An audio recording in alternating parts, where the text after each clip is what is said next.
D'une origine plus que modeste, sans instruction, sans fortune, placé dans une position sociale très humble, où il resta volontairement, Béranger est cependant l'un des hommes du XIXe siècle qui ont le plus efficacement combattu l'Église et la monarchie. Il n'a pas prononcé de discours, il n'a pas été un organisateur, il n'a pas fait de livres, il n'a pas écrit dans les journaux, il a composé quelques cahiers de chansons, et voilà toute son œuvre. Mais, par ses chansons, il a exercé sur sa génération une influence considérable, en sorte qu'il s'est trouvé mêlé à la plupart des événements importants de son temps. C'est surtout au point de vue politique que nous raconterons sa vie.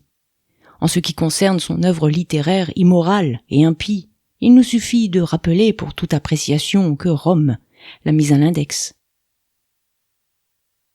Fils d'un cabaretier de Flamicourt en Picardie et d'une domestique, Jean-François Béranger était venu se fixer à Paris en 1773.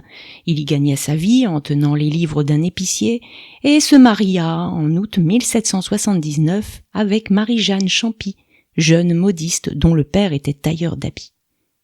Pierre Jean, le chansonnier, dont nous allons raconter l'histoire, naquit de cette union à Paris le 19 août 1780.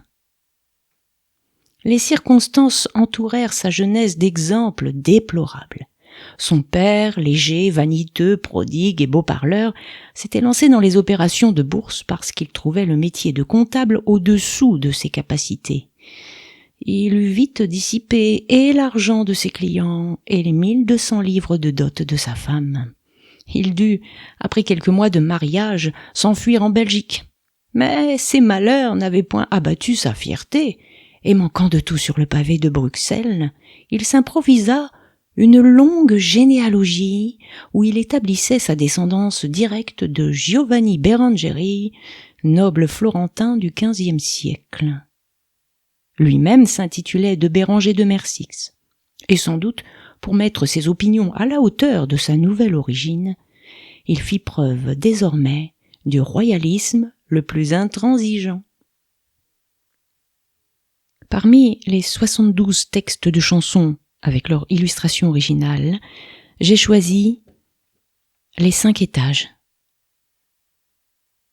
Dans la soupente d'un portier, je naquis au rez-de-chaussée. Par tous les laquais du quartier à 15 ans, je fus pourchassé. Mais bientôt un jeune seigneur m'enlève à leur doux caquetage. Ma vertu me vaut cet honneur, et je monte au premier étage. Là, dans un riche appartement, mes mains deviennent des plus blanches. Grâce à l'or de mon jeune amant, là, tous les jours sont des dimanches. Mais par trop d'amour emporté, il meurt. Oh, pour moi, quel veuvage. Mes pleurs respectent ma beauté, et je monte au 2e étage. Là, je trouve un vieux duc et père, dont le neveu touche mon âme. Ils ont d'un feu payé bien cher, l'un la cendre et l'autre la flamme.